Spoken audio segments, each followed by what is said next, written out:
Radhe Radhe. The 4 agreement part 14। तो हम सुनते हैं।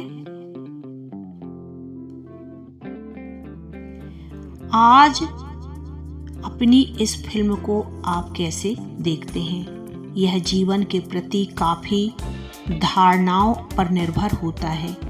यह आपका अपना निजी दृष्टिकोण है जो आपके जीवन का सच है, किसी दूसरे के जीवन का नहीं। इसलिए यदि आप मुझ में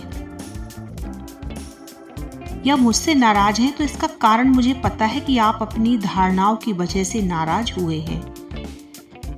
आपके नाराज होने से निश्चित ही मुझे भी बुरा लगा है। दरअसल आपके भय के माहौल में हैं आप, इसलिए नाराज हुए हैं, वरना आप कभी भी मुझसे नाराज ना होते, मुझसे नफरत ना करते। अगर आप भयभीत ना होते तो आपको क्रोधित या दुखी होने की आवश्यकता ही न होती। अगर आप भय से मुक्त और प्रेम से भरा जीवन जीते हैं तो किसी भी नकारात्मक भावना को आपके मन में स्थान नहीं मिलता। नकारात्मक भावनाओं के बिना निश्चित ही आप खुशहाल जीवन जीते। जब आप खुश होते तो आपको अपने जग आसपास की हर चीज अच्छी लगने लगती है। उस समय भी आप बहुत खुश होते हैं। आप अपने आप से प्रेम करते हैं, इसलिए अपने आसपास की हर चीज से प्रेम करने लगते हैं। आप अपने आप को जैसा है वैसा स्वीकार करने लगते हैं। खुद को स्वीकार करने में आपको अपने जीवन का सच्चा आनंद मिलने लगता है। जब आप अपनी ही बनाई हुई धारणाओं में खुश होते हैं तब उन धारणाओं से बनी फिल्म से भी आपको खुशी मिलती है। इस अवस्था में आपको चारों ओर खुशहाली ही नजर आती है। जीवन की हर छोटी बड़ी बात आपको खुशी प्रदान करती है। खुशी की इस अवस्था में आपका सब कुछ अद्भुत और सुंदर लगने लगता है। इस अवस्था में आप अपने आसपास की हर चीज की सराहना करते हैं और उससे प्रेम भी करते हैं। लोग जो भी कहें, करें या सोचें, उन बातों को व्यक्तिगत तौर पर न लें। अगर वे आपको एक अच्छा इंसान मानते हैं तो वे आपकी वजह से वे ऐसा नहीं मानते हैं। आपको उनकी ऐसी बात को गंभीरता से लेने की कोई ज़रूरत नहीं, क्योंकि आप पहले से जानते हैं कि आप एक सच्चे इंसान हैं। इसके लिए ज़रूरी नहीं कि कोई और आकर आपको आपकी ही अच्छाई बताए। किसी के भी द्वारा कही गई अच्छी और बुरी दोनों बातों को निजी तौर पर न लें। लोग आपके बारे में क्या राय रखते हैं वह सच नहीं होती, लेकिन यह ज़रूरी नहीं कि आप अपने बारे में जो राय रखते हैं वह भी सच ही हो। इसलिए आप अपने बारे में जो भी कहते हैं उसे भी दिल से ना लगा लें। हमारे मन के पास ऐसी क्षमता होती है कि वह दूसरा आयामों में आने वाली जानकारी प्राप्त कर सकता है। इंसान के मन में खुद के साथ बातचीत करने की क्षमता होती है। इसके साथ वह अन्य आवाजों को भी अच्छी तरह से सुन सकता है। कई बार अपने मन से आने वाली आवाज सुनकर हैरान होते हैं कि वह कहाँ से आ रही है। मन में कई सारे विचार एक साथ आते रहते हैं, इसलिए आप अपने मन की आवाज को पहचान नहीं पाते। हो सकता है कि यह आवाज किसी दूसरे आयाम से आई हो, जिस आयाम में हमारे जैसा ही मन हो। टॉकटेल ने ऐसे जीवों को एलिज यानी सहयोगी कहा है। यूरोप, अफ्रीका और भारत में इन्हें गॉड या देवता कहा जाता है। इंसान का मन और देवता, हमारा मन देवताओं के स्तर पर भी रहने की क्षमता रखता है। मन इस दूसरे आयाम में भी बसता है और उनका अनुभव भी कर सकता है। मन जागृत रहकर इस अवस्था को जान सकता है, बिना आंखों के भी इस अवस्था को देख सकता है। हमारा मन एक समय दो अलग अलग स्तर पर रह सकता है। कई बार ऐसा होता है कि आपको जो नए विचार आते हैं, बेशक आपके मन में निर्माण नहीं होते, लेकिन फिर भी मन उन विचारों को ग्रहण करके आप तक पहुंचाता है। मन में आई हुई आवाज को सुनता है या नहीं, उसे महत्व देना है या नहीं, इस बात का पूरा अधिकार आपके पास होता है। जिस प्रकार हम यह तय करते हैं कि हमें अपने ग्रह के सपने को महत्व देना है नहीं, ठीक उसी प्रकार अपने भीतर से आई आवाज को सुनता है या उस पर ध्यान ही नहीं देता है, इस बात को हम खुद तय कर सकते हैं। हमारा मन अपने आप से भी बातें कर सकता है और अपनी बातें सुन भी सकता है।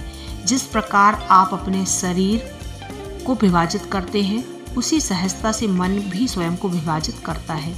जैसे अगर आप कहते हैं कि मेरे 2 हाथ हैं, मैं अपने एक हाथ को हिलाता हूँ, दूसरे हाथ से पहले हाथ की हलचल को अनुभव कर सकता हूँ। इसी प्रकार हमारा मन भी एक समय पर बात कर सकता है और अपनी बात को सुन भी सकता है। दरअसल मन का एक भाग सुन रहा होता है, दूसरा भाग बोल रहा होता है, लेकिन समस्या तब होती है जब आपके मन के हजारों भाग एक साथ बात करते हैं। इसी को माया या मिटोटे कहते हैं, याद है ना, माया का बाजार। यह माया एक बड़े बाजार की तरह है जिसमें हजारों लोग एक साथ बात करते हैं और विचार विनिमय आदान प्रदान भी करते हैं। हर किसी के अपने विचारों की भावनाएं होती हैं। इसके साथ ही हर किसी का अपना एक अलग नजरिया होता है। यह जरूरी नहीं कि हमारा जीवन में निर्माण हुई धारणाएं बाकी लोगों की धारणाओं से मिलती जुलती हैं। अगर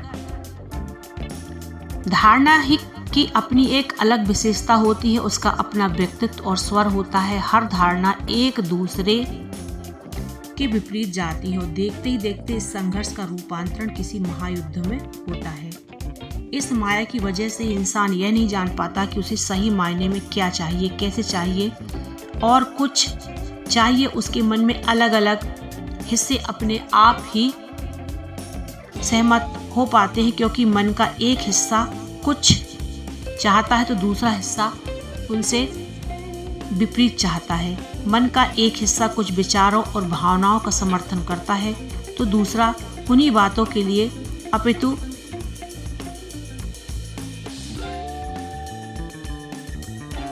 लाता है। एक ही समय में कई सारे विचार एक साथ आने पर आंतरिक मतभेद निर्माण होता है। इस परिस्थिति से बाहर आना के लिए सबसे पहले हम अपने सारी धारणाओं पर फिर से सोच विचार करके उनको क्रम अनुसार नियोजन करना चाहिए। ऐसा करने से मन के सारे संघर्षों में हमारा और माया के पंजे से भी हम बच सकते हैं। प्रस्तुत पुस्तक में आपको बार बार बताया जा रहा है कि किसी भी बात को निजी तौर पर न लें। ऐसा इसलिए बताया जा रहा है क्योंकि जब आप किसी बात को जरूरत से अधिक महत्व देते हैं, उसे निजी तौर पर लेते हैं, तो ऐसा करके आप अपने जीवन से समस्याओं को न्योता देते हैं। इंसान जीवन के अलग अलग स्तर पर कई सारी भिन्न भिन्न बातों की ओर आकर्षित होता रहता है। समाज में ऐसी कई बातें हैं जो इंसान को आकर्षित होने में सहायता करती हैं। वास्तव में लोग एक दूसरे के कष्ट में सहभागी होना स्वीकार करते हैं। यदि आप लोगों के अपमानजनक व्यवहार की उम्मीद रखते हैं तो आपको अपमानित करने वाले कई सारे लोग आपके आसपास ही रहेंगे। ठीक इसी प्रकार आपके अपने आसपास कोई ऐसा इंसान है जो स्वयं अपमानित होना चाहता है, तो आपके ही द्वारा ऐसा कोई कार्य होगा जिससे उस इंसान का अपमान होगा।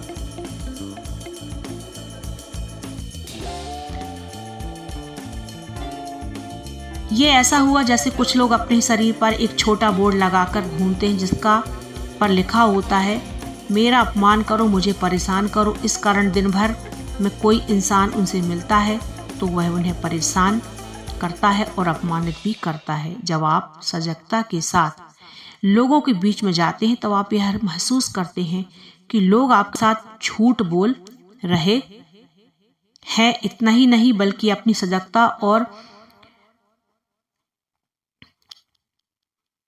झिझक बढ़ने पर आपको महसूस होता है कि आप ही खुद के साथ भी झूठ बोल रहे हैं, इसलिए कभी भी यह उम्मीद न रखें कि लोगों ने आपके साथ हमेशा ही सच कहना चाहिए। सबसे पहले आपका खुद पर विश्वास रखना होगा, क्योंकि इसी के माध्यम से आप यह तय कर सकते हैं। बोलो राधे राधे। और ऐसे ही द 4 एग्रीमेंट आप सुनते रहें।